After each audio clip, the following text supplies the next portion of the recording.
Quick disclaimer. What I'm about to talk about are proposed changes. Item 17 is a preliminary resolution, and items 38 and 39 are first reading ordinances. Nothing we're talking about today is the final vote, and there will be additional opportunities for public comment before anything becomes final. If you own a home, rent a home, own a business, or work for a business in Key West, these three agenda items could eventually affect what you pay for garbage service, sewer service, and stormwater infrastructure. They don't sound exciting. They're not supposed to. But these are exactly the kinds of decisions that eventually show up in your monthly bills, your operating expenses, your property tax bill. Let's start with item 17. This is the annual solid waste assessment. That's the garbage assessment that appears on residential property tax bills as a non-ad valorem assessment. The city is proposing a preliminary assessment of $435 per dwelling unit for fiscal year 2027. Last year's assessment was $393.08. So we're looking at an increase of about $42 per dwelling unit, or roughly 10.7%. According to staff, one of the biggest reasons is that the distance required to haul waste has increased dramatically. The packet says round-trip hauling distances have gone from 336 miles to 550 miles because of changes at disposal facilities. Fuel costs continue to fluctuate, and waste hauling and disposal make up a significant portion of the operating budget. The assessment funds more than just garbage pickup. It also supports recycling, yard waste, hazardous waste events, maintenance of the old Stock Island landfill, operation of the transfer station, staffing, and equipment. One thing I want people to understand is that this isn't the final approval of the assessment. This starts the process. If approved, the city will prepare the assessment roll and hold a public hearing in August before anything is finalized. Now let's talk about the items 38 and 39, because that's where the larger policy conversation is happening. Both ordinances do essentially the same thing. Right now, the city uses something called CPI-U to calculate annual sewer and stormwater increases. That's a broad inflation measure that tracks prices across the overall economy. Staff wants to switch to the CPI-WST, which specifically tracks inflation for water, sewer, and trash services.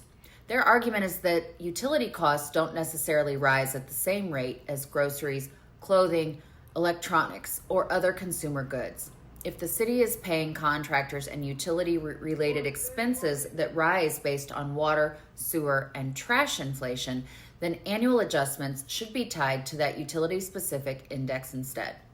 Whether you agree or disagree, that's the policy question in front of the commission. Staff estimates that changing the sewer calculation could generate approximately $190,000 more annually beginning in fiscal year 2027 than continuing to use CPI-U. For stormwater, staff estimates approximately another $58,000 annually. Combined, that's roughly $250,000 in additional annual revenue compared to the current method. And this is where small businesses should be paying attention. The staff memo specifically says the change will be felt more noticeably on commercial sewer rates.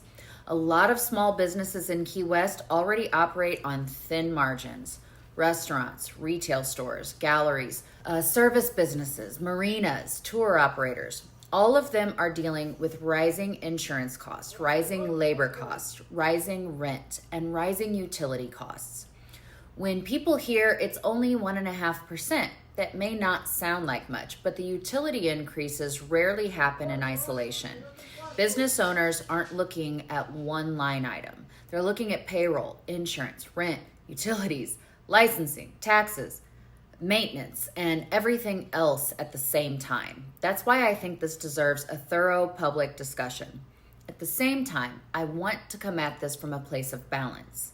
We need to make sure our essential services are properly funded and that our infrastructure remains reliable.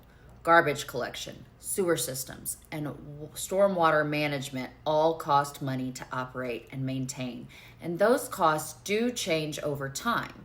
The challenge for policymakers is finding the right balance between keeping services financially sustainable and making sure rates remain affordable for residents and businesses. The sewer ordinance also updates service call charges that apparently haven't been adjusted since 1986. The minimum service call would increase from $36 to $100. Labor rates would increase from $18 per hour to $45 per hour. Sewer truck rates would increase from $56 per hour to $195 per hour. Staff argues these fees no longer reflect the actual cost of providing the services and need to be brought closer to current market realities. There's another provision that I think may sound scarier than it actually is. The city is changing the sewer base charge unit calculation from 3,600 gallons to 3,400 gallons. Staff says they've analyzed 5 years of residential waste water data and found the actual average is now closer to 3,312 gallons. They specifically state this change will not affect residential customers and will only have minor impact on commercial users. Now let's talk about what we know and what we don't know. What we know is that staff believes these changes will better align revenues with actual utility costs. What we don't have in the packet is a side-by-side comparison showing residents and business owners exactly what they would have paid over the last several years under CPI WST versus CPIU. Personally, I would have liked to see that.